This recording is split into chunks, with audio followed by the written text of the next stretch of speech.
Hi everyone. I know it's been a while. I mean, with the holidays between Christmas and New Year, even the week before, there's a lot of stuff going on in everybody's personal lives.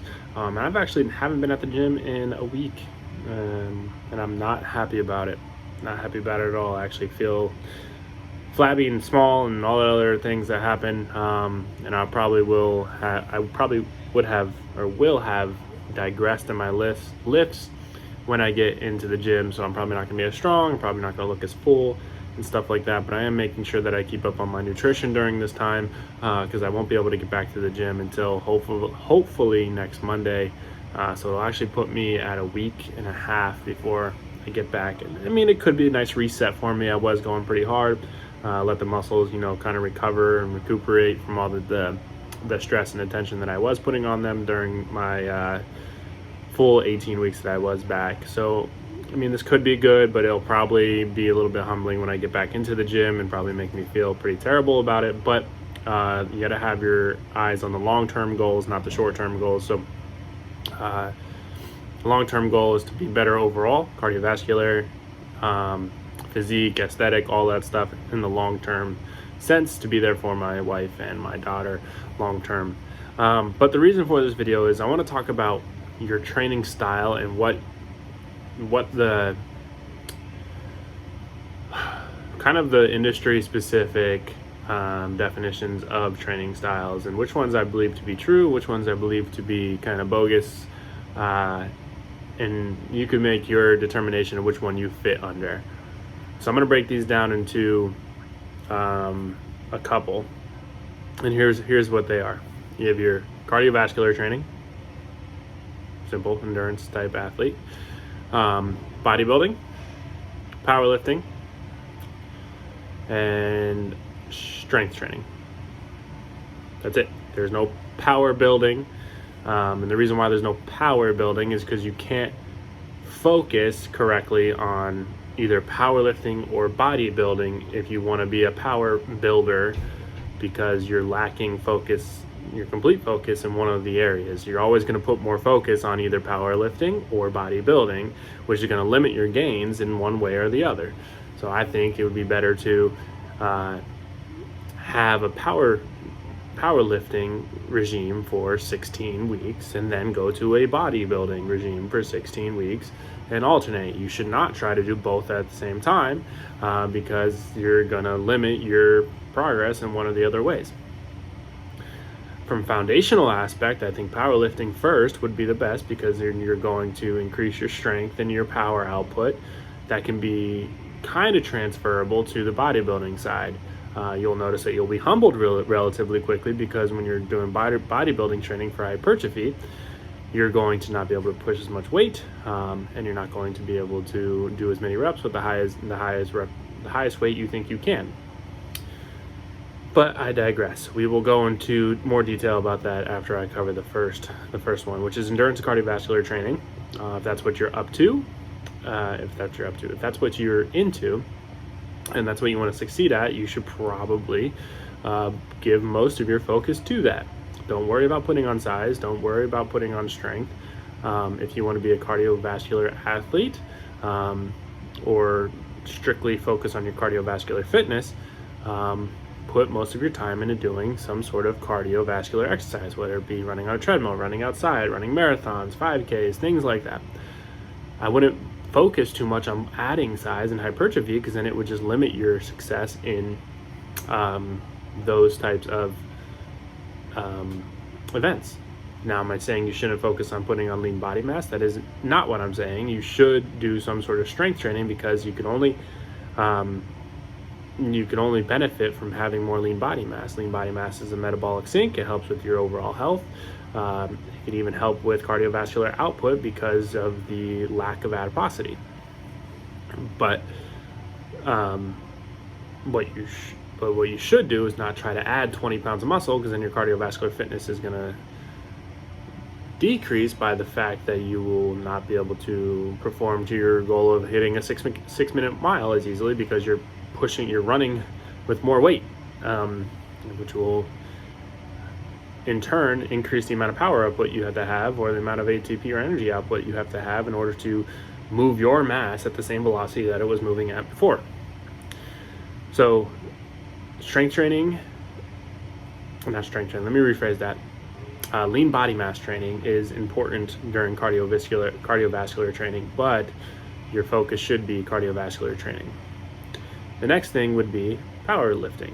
Powerlifting is to get the highest weight possible between a squat, deadlift, and bench, for typically a 1 rep max for each of those, with proper form is to the industry standards. So what you should train for that is those 3 lifts, maybe with some compound movements to help with stability and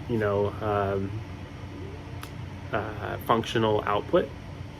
But those 3 lifts should be your main target focus. You could probably get through a whole day of training with just doing those 3 lifts, broken down to three rep sets with 4 to 5 minutes between each set, in order to have the most ATP buildup, the creatine phosphate system to reset, and then be able to have the same amount of output. Doing any kind of bodybuilding during this probably will decrease the amount of power output you can have due to the usage of energy, etc. So powerlifting should be done in a powerlifting circuit over a mesocycle, as some people would say. Next thing would be bodybuilding. This is a focus of your main compound lifts and accessory lifts in order to shape and build the muscle as much as possible. Usually done with a greater amount of volume, done with a greater amount of volume in the stretched tension aspect of the lift, controlled, slowed exercise, not done for the most weight possible, but done for a percentage of your most weight possible at a certain intensity. For example, if you want to,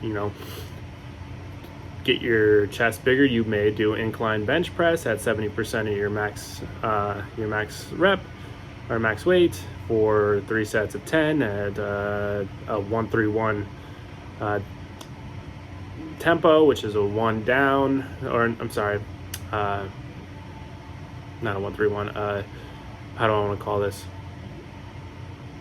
A 3-1-1. So 3 seconds on the down, 1 at the pause, where it's like kind of levitating above your chest, only about enough space to fit a piece of paper through, and then a 1 on the way up. Really focus on that stretch all the way down, and 1 on the way up, and that'll be the most hypertrophic style of a lift.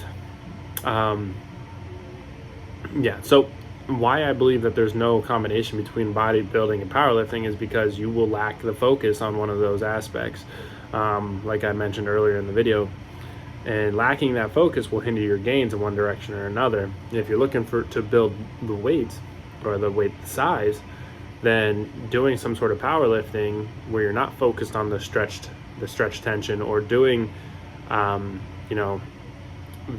full ROM in most cases, especially with the tension, you're going to lack the hypertrophic aspect of the lift. Now, if you're doing strength training, you're going to focus on, not strength training, bodybuilding, you're going to lose focus on the power output, which is the 1, pause, 1 type of explosiveness that comes with powerlifting.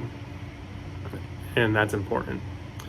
Especially with bodybuilding, the volume is greater, so you're going to have the less ability to output the max weight as many times as you would like to, because you're going to have more volume in your lifts, meaning you're going to go for 10 to 12 reps instead of 3 to 5 reps and things like that.